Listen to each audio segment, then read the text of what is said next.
and happy Friday. It's another Mavens of Manufacturing Day, and this is the video broadcast series that features the amazing women in engineering and manufacturing from the shop floor all the way to the C-suite who are setting the new standards for the sector. I want to thank you all today for joining me and welcome our guest, Cara Branch. Hello, Cara. How are you? Hi, Megan. Thank you for having me. So Cara is the CEO of Black Girls Do Engineer, and she also recently accepted a new position at Intel Corporation. So before we get into all of that, I would really like you to start us off with a brief background of who you are and what was your main inspiration for pursuing engineering? How did you get involved within STEM? And tell us a little bit more about your journey. Yeah, so absolutely. A little bit about my background. Well, let me start off with I'm a mom. I have 3 daughters of my own. I also have a husband. And I have a bachelor's of science degree in chemical engineering, which is one of my first degrees. And I also hold an executive MBA.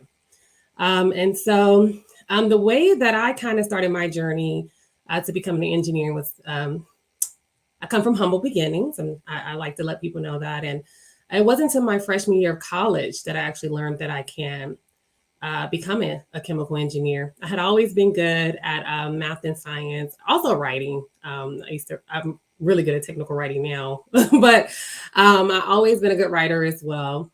But it wasn't until middle school, one of my teachers, her name was Miss Chapman, she introduced, chemistry to me.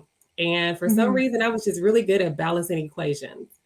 And so she put this prize out there. If you did really well on your science, when I was in school, it was called tax, and you wouldn't have to take the final.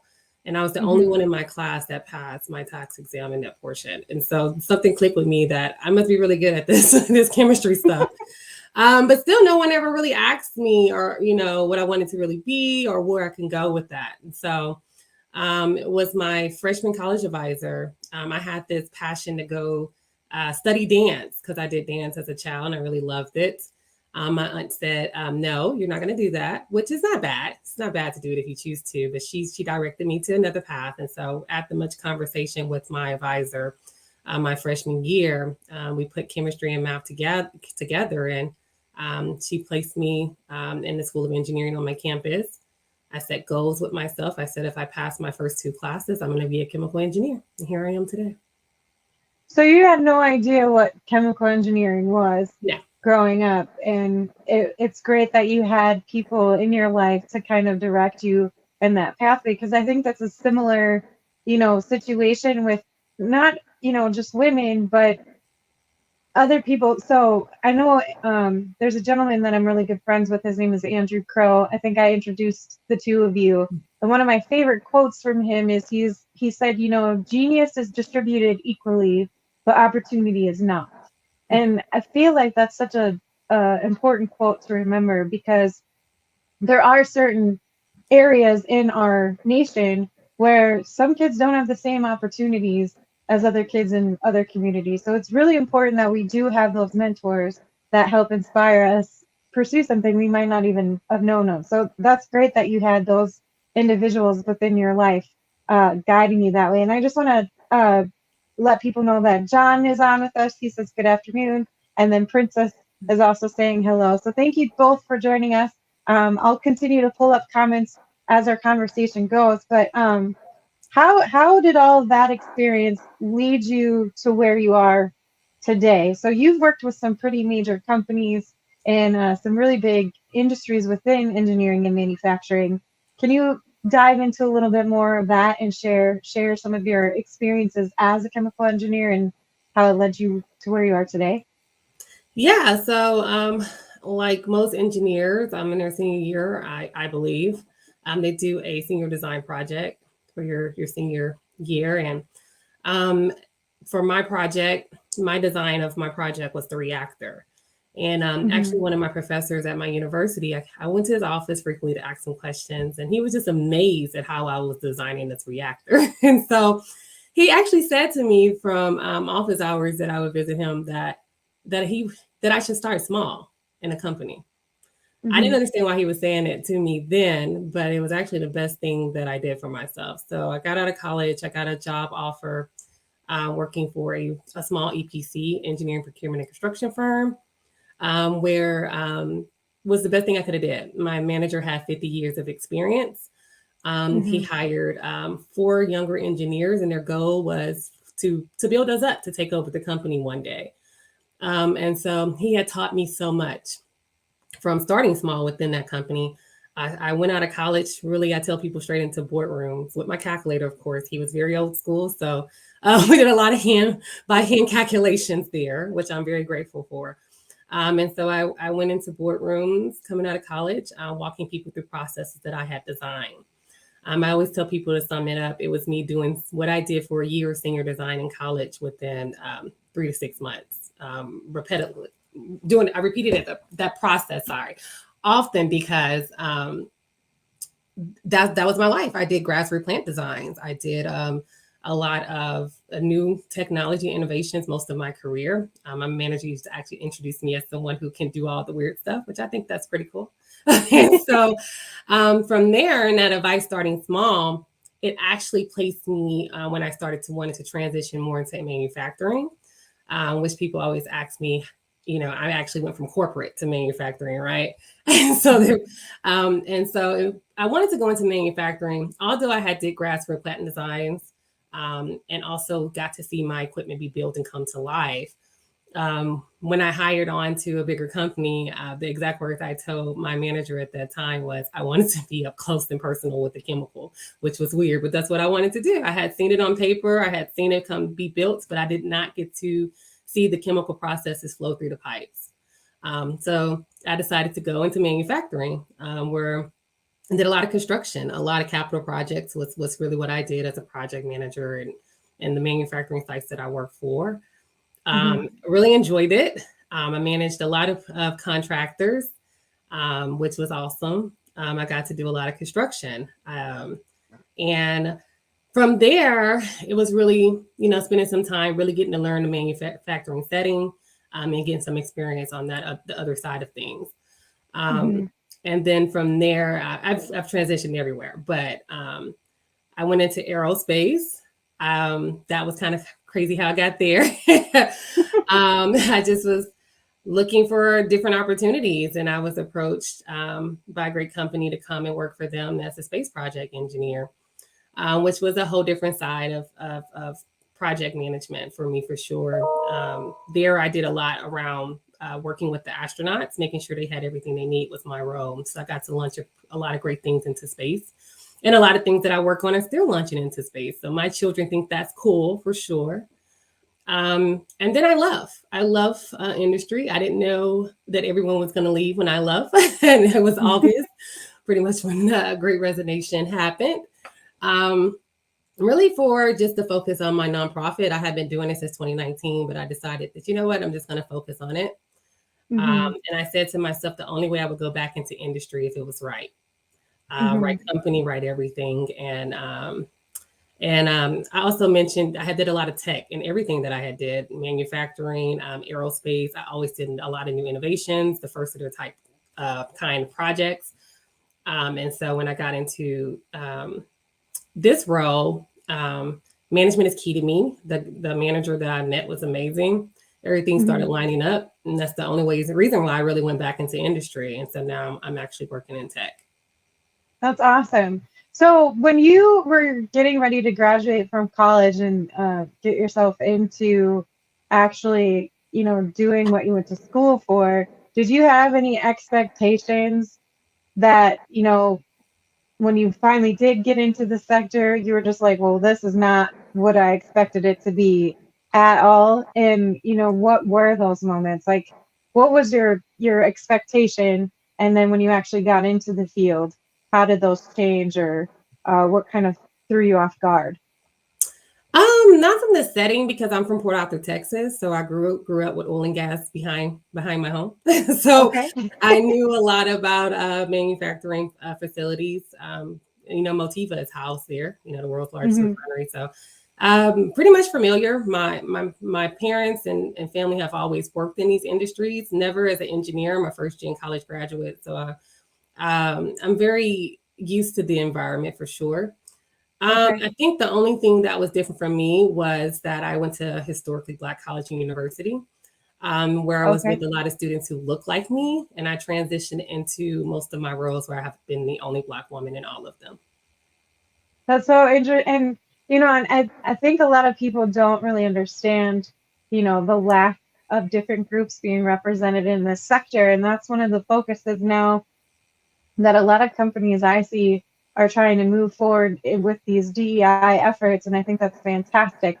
But when you look at, the overall industry, there aren't a lot of women and there Hmm. aren't a lot of Black and brown women involved. So I really admire the stuff that you're doing, and I want to talk more about Black Girls Do Engineer because that is just, I think, a fantastic organization. And I've been on your website and I see some of the pictures, and all of the girls look really happy and excited to be part of that program. So can you dive a little bit deeper into what Black Girls Engineer is or Do Engineer is, and what your main inspirations were, and some of the main projects that you're doing? And while you start talking about that, I'm going to bring up some more people who are saying hi. This LinkedIn user, I don't know who you are, but thank you for the comment. She is a rock star, and so thank you for mentioning that. But go ahead. Yeah. What? So my nonprofit really got started because of my daughter. I have three daughters, and at this time, it was my oldest when she was 9. She actually came to me and stated that she wanted to be a software engineer, which I thought it really blew me away. That's Because really cool. yeah, it blew me away because I never talked about what I did at home with my daughters because all the trials and tribulations I went through. I went through a lot in the industry. The adjustment was hard, very different environment for me. Hmm. And so I had this vision that my daughters were going to go just travel the world and just do whatever they wanted to do um, until she said that to me. And so I knew she always loved digital things, arts, games, and stuff like that. And so I thought she was going to be an artist and just travel. But when she said that to me, I knew I had to do two things. One, if anyone can help her achieve her goals, was her mom. And the second thing was I wanted to create a space for girls who look like her to come together and do the things that she loved to do and that they will love to do all together. So that's the day that Black Girls Do Engineer was born. With our program, since we started in 2019, our organization goals is really to provide access, awareness, and advocate for 2 million Black American girls to choose STEM by the year 2050. 2050 is important to us. That is our focus year. Our girls are doing everything that we believe through research. My team and I are all STEM professionals. So, of course, we had to do research. And we love to problem solve. That's what we do. Um, and so, it's really focused on what those careers will look like. So, our girls are doing a lot of things around artificial intelligence, a lot of Right. coding, a lot of programming. They're building robots. They do a lot around, of course, environment, renewable, sustainable energy. We do Hmm. a lot around that as well. Life science, aerospace, and a lot of other things we offer outside of just STEM. We do have like a mentorship program with one-to-one pairing. So these girls are paired 6th grade and up with STEM professionals, and they're getting to really understand what they want to do and how to get to those roles with those mentorship opportunities. But we also do a lot of college prep and training. We believe our focus is we push college. There's a lot of great things you get. We are for trades and skills and stuff like that, but we push college. And so we do college prep. We help them get there, and we also help them and see them through to get out. And then we train them as well. A lot of our girls are getting certifications, technical certifications around a lot of what people were getting in high school. So we're helping them get their skill sets ready to go into these companies as well. But really, it's really our problem that we're aiming to solve is, like you mentioned, there's not enough women in STEM. The number that we use is 25% of women make up STEM careers, but only 5% of that is women of color. 2.9% of Hmm. that is Black women.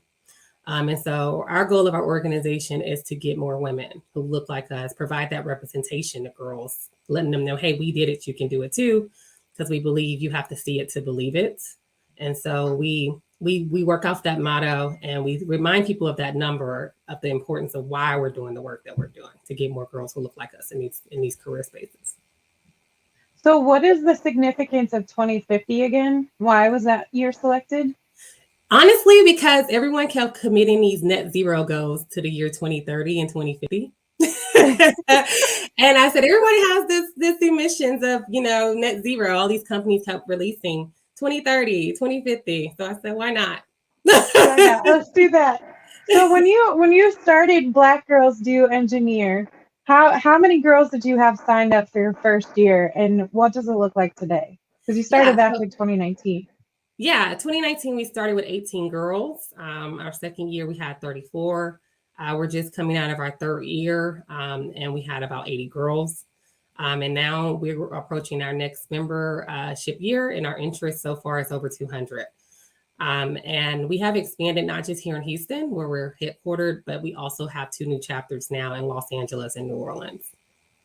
And what's your goal for moving forward as you get closer to 2050? Like, do you want a chapter in each state? Like, what's your goal for final numbers? Yeah, so the chapter creation is because people are requesting chapters in each state. For me, when I first started, it was more so, take care. I've born, raised, and been in Texas my whole life. Take care of home, go back home.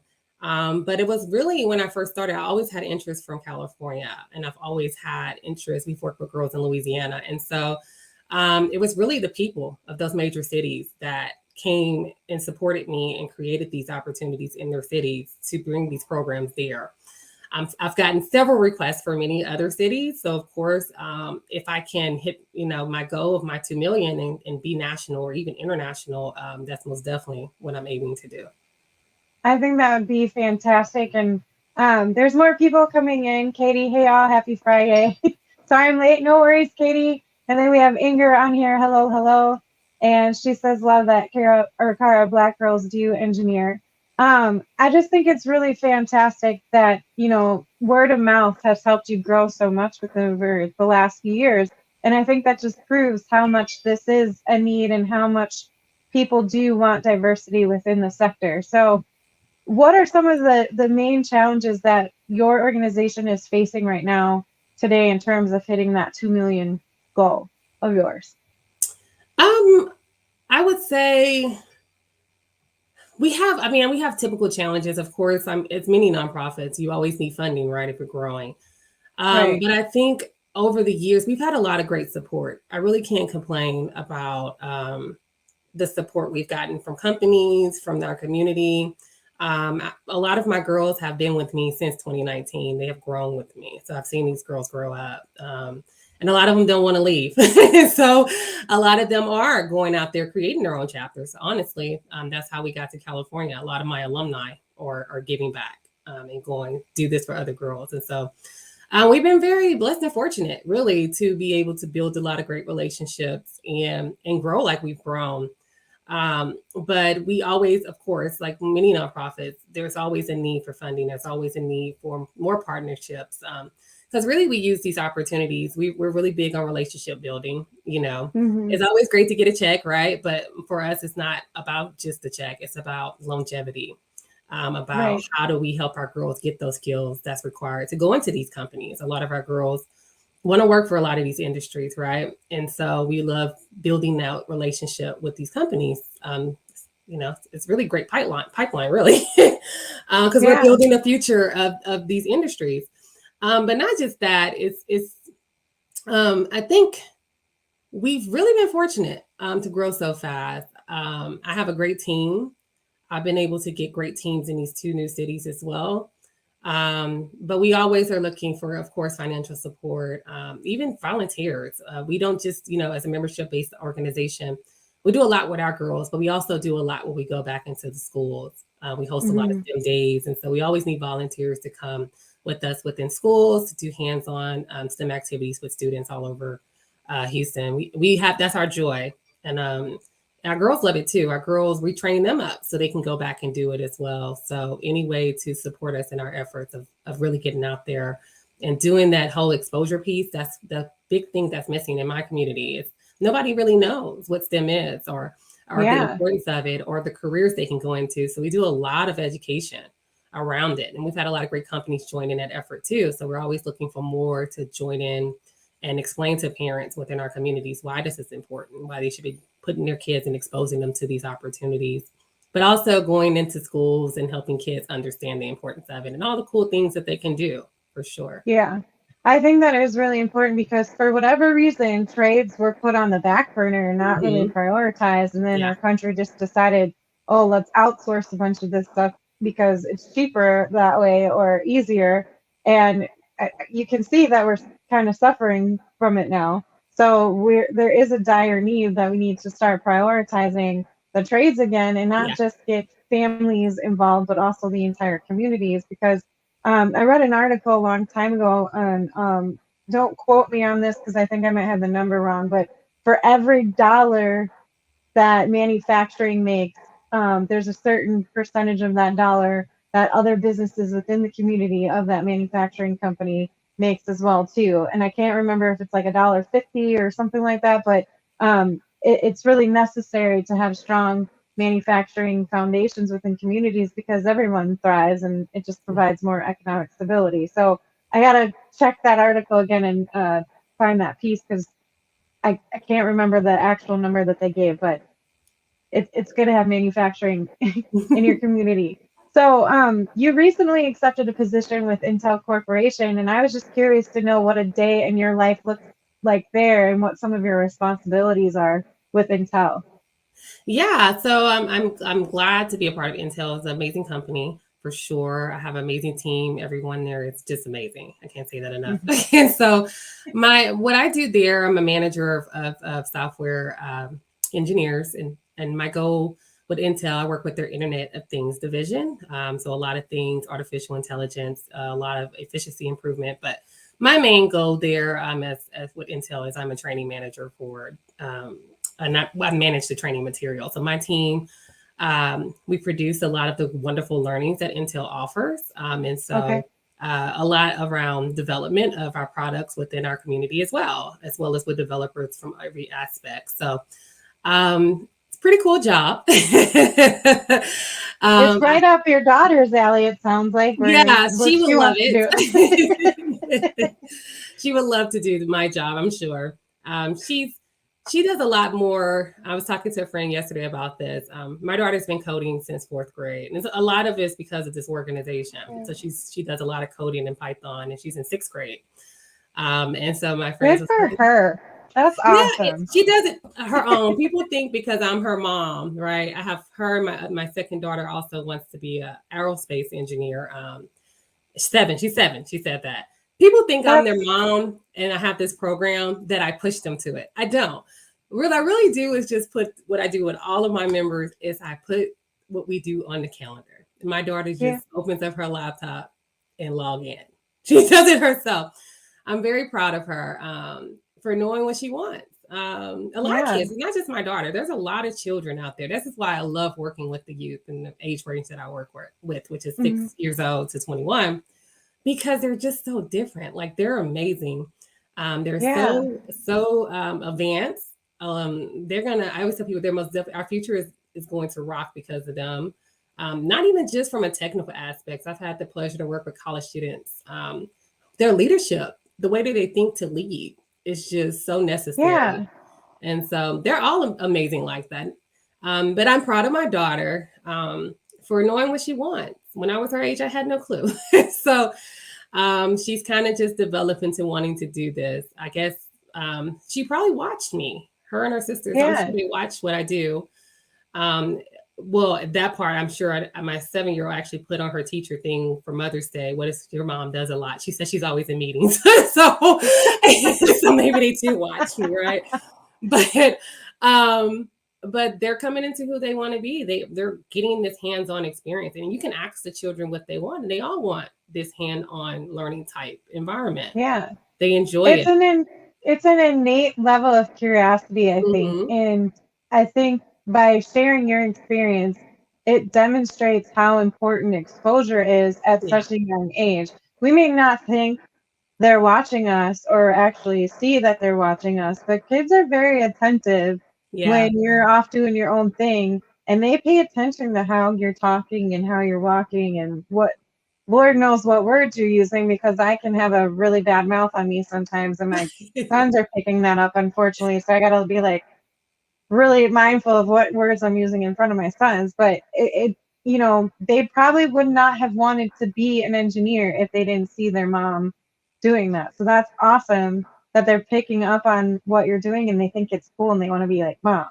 Yeah, and Because a lot of it's been from them, joining into my program. And a lot of my team, their children too, have learned of what they want to kind of go into as well from just exposure. It's really just exposure, just giving them different opportunities and showing them different ways to do things. And they enjoy it. The reason why I can say I know they enjoy it, the girls that I work with, because they keep coming back. And I get a lot of yeah, phone calls from their parents of like, she's over there coding. I have no clue what she's doing, but she's doing it. Right. And so it's really impacting their daughters. I've gotten to, see their daughters grow into great positions and want to keep learning more. They're getting a lot of great opportunity. And so I'm just honored to be able to give back. I tell people I'm really just doing what I wish someone would have had done for me when I was their age yeah, with them. absolutely. And we need more of that. And that's a really great segue for my next question. What do you think needs to change to get more Black and Brown individuals exposed to engineering and manufacturing career and education opportunities? Because, there is this gap, and we are facing, a challenge where manufacturers are in dire need of talent because, the baby boomers are on their way out the door, and we're going to lose a lot of that great knowledge. And Yeah. you mentioned earlier in the interview, one of your main mentors had 50 years of experience, and he was able to pass that down to you and Hmm. sort of guide you in the right direction. And there is a need for this diversity, because if we keep having the same group, and not mix the thought processes of different people, we really can't have the best innovations, I don't think. Like it's not just diversifying the people, but diversifying the thought process and the brainstorming and the collaboration. So where do you think we're missing the mark and what needs to change? Well, I'm the way that the methods that I typically use, and people ask me what should they do or what advice would I give them. Um, Hmm. just get your feet on the ground and get out there. I think a lot of companies, I know mine do a great job, and I'm sure there's a lot more. Get in the community and Hmm. find a way to give back. Whether it's my organization or schools or other organizations, try to find ways to partner with them to educate them, because a lot of these children in my communities do not know. They don't have a clue where they can go in these spaces. I can give an example. I asked one child, how much do you think an engineer make? And she said to me, I guess $10,000, right? And so those are problems we have to avoid. They have to be aware of what these careers can do. And I don't really talk about the money portion for sure. I really focus on, because I believe you have to do it for passion. You have to truly love what you do. Yeah, Um, absolutely. and so, I really like to talk about how I get to impact the world. I like to talk about how I get to innovate, and a lot of things that I've, been able to do or design. It's going to be here for millions of years after me, right? That's a great feeling to be able to wake up and know that you're having some type of impact on the world from the work that you do. And so I love doing what I do, especially when it's tough to get to that point. And then when you finally conquer that goal, I become very excited about it. It's a good feeling. And so I Yeah. try to, tell them about that, but it's mostly just getting out there, finding some way to help. It's a lot of need out there. There's a huge gap. Everyone knows we have a huge gap, and it's just getting bigger and bigger, especially when I was in manufacturing. Typically what you see was, like you said, the baby boomers and then the ones coming in. There wasn't really too Hmm. many people in between. Um, and so to me, that was always an issue. So it's like, how do we fix that problem? And the only way we do it is we go educate the youth about the pathways they can do to go into these spaces. Yeah, I think that's a great point too. And I feel like with some companies, there's something going off right now in my house. I apologize if that's coming through Okay. the sound, because it sounded like some sort of explosion. So hopefully I all hope of you did not. not hear that. And I hope everyone's okay. But one of the things that I really admire about Andrew Crow too, I mentioned him before, is that he's really trying to get into the middle schools, not the high schools. He wants to get kids really excited and show them, hey, there are people in the sector that look like you, and you can be really successful and Mm-hmm. you can do all these amazing things. And for me personally, I remember talking to a kid who really liked the medical industry, but he didn't want to be a doctor like in his mind, if you wanted to be in the medical industry, you had to be a doctor. And he was like, one, I'm not good at science. Two, I'd pass out because I just don't like the gory part of it. And I was like, well, maybe you could get into like additive manufacturing. And I was sharing with him a story about this 3D printing manufacturer who are making prosthetics for amputees. And he Yeah. thought that was the coolest thing ever. So he actually went into that industry, and now he works for a prosthetic company making prosthetic limbs for amputees. And he absolutely loves it. He gets the biggest kick out of it. He loves that portion of it. And he's like, I don't have to deal with the blood and guts and the gore. Yeah. I don't have to deal with people dying and being sad. He's like, I'm still a part of this industry and I'm helping people out. So I think if we can just come together and show the different areas that people can get involved with, we'll be able to pull more people in. Yeah, So that's what I do pretty much, representation and exposure. They yeah, have to see people who look like them doing these things as well. That's very important. But then exposure, you can never know what you actually wanted to go into or do until you've actually tried it out. And it yeah. may not be for you. It may be, if somebody has to show you um, different routes of things Hmm. for you to understand what you can and cannot do, right? So exposure is key. So when you're working with these girls, what do their families say about it? Like, how has their reaction been, and um, what do they learn? Because I know part of the issue is too, if you aren't part of a family who's in engineering or manufacturing, it might be a little bit harder for you to actually find a career pathway or even a life towards that stuff. So what's their reaction been like? Oh, very grateful. So I'm a very humble person. I tell people my team knows my motto is I don't do it for the hype. I do it for the impact. And Hmm. so when people thank me, I get a lot of thank you often. And I understand their vision on it. But for me, it's just like, this is what I want to be doing, right? So I just be like, Yeah, I love doing this, you're right. But to them, it's like, I'm so grateful for you. So trying to find a that's balance awesome. there for sure. Very grateful. A lot of parents, I have one parent I give an example for. Brilliant. These girls are brilliant. A lot of our girls are top scholars in their schools. And their only concern was her daughter can go to any college she wanted to go to, but her main concern was, how do I pay for my daughter to get there? And we were able to, thankful for our scholarship fund, be able to award her money to at least cover at least her first year of college, right? That's And so awesome. we've been able to present opportunities like that. I have girls who we've been able to help them get great jobs in tech and change their whole, lives. And but most important, their kids are enjoying it. Especially during COVID, we've been virtual. A lot of my parents were sitting right there with their daughters doing these activities and learning too. That's So they really had never cool. done nothing like this before. So they have fun That's as awesome. well. But they're very grateful. But I'm very grateful for them. I mean, I always tell them, Yeah. my organization wouldn't exist if it wasn't for them. So I'm grateful for them as well. Very cool. Well, what is one ask, if you had one ask for our audience, what would that be before I let you go on your way? Yeah, I would like to talk about, all the ways that you can support us. I mean, we would love for you to join us in our efforts as we are working to reach our 2 million girls by 2050. And so a lot of ways you can support us, whether it's just doing what me and Megan are doing here today. It's having a conversation with our webinar series to educate girls in our community, as well as volunteering. You can, if you would like to mentor one of our girls for our next membership year, you can learn how to do that.